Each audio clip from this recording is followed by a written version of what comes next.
No Brasil, cerca de 1,5 milhão de pessoas, segundo a Organização Mundial de Saúde, já tiveram problemas de audição por conta do uso indevido dos fones. Para falar um pouquinho com a gente sobre esse tema tão importante e atual, o otorrinolaringologista Roberto Seton.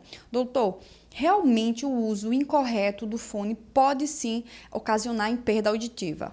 É verdade, o uso excessivo do fone de ouvido, ele quando utilizado de modo inadequado, né, por uma quantidade de horas acima do permitido, né, numa intensidade sonora muito elevada, digamos assim, a partir de 85 decibéis, inevitavelmente ele vai acarretar em mau funcionamento das células do ouvido interno, acarretando em perda auditiva definitiva, é perda irreversível. Esses pacientes, caso isso venha a acontecer, terão que se beneficiar apenas do uso de uma prótese auditiva no futuro.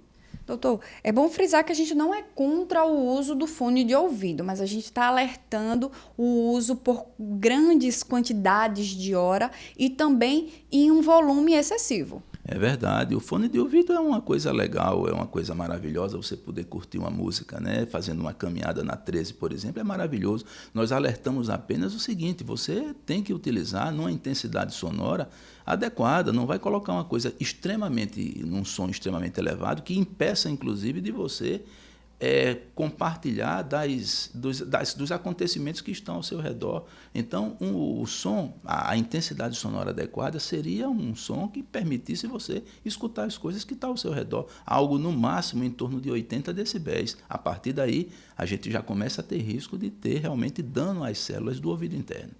Doutor, muitas histórias, muitos pacientes que alegam ter percebido uma perda auditiva e percebem, entendem que foi por conta do uso do fone de ouvido? Isso é uma situação muito comum, realmente, né? O som em alta intensidade, o fone de ouvido, que indivíduos às vezes dormem até com o fone de ouvido, o aparelho de MP3 ligado. A gente está dormindo, os olhos estão fechados, mas o ouvido continua ativo. Então as células continuam a ser estimuladas e continuam a sofrer o som quando ele é utilizado por um período de tempo inadequado e por uma intensidade sonora muito elevada. Então, esses pacientes habitualmente chegam ao consultório com queixas de zumbido, com queixas de tontura, inclusive, e queixas de diminuição na capacidade de entender. Porque, diga-se de passagem, uma coisa é você escutar, outra coisa é você entender. Quando você tem dificuldade de entender, é sinal de que a sua audição ela já começa a entrar num compasso de alerta. Doutor, vamos deixar aí algumas dicas, uma orientação, na verdade, para quem gosta de usar o fone, mas que é preciso cuidado. É verdade, o fone ele pode ser utilizado tranquilamente, agora você tem que entender o seguinte, quanto mais alto é o som que você coloca, né, se você ultrapassar esse padrão limite de 85 decibéis, você tem que diminuir o tempo de exposição.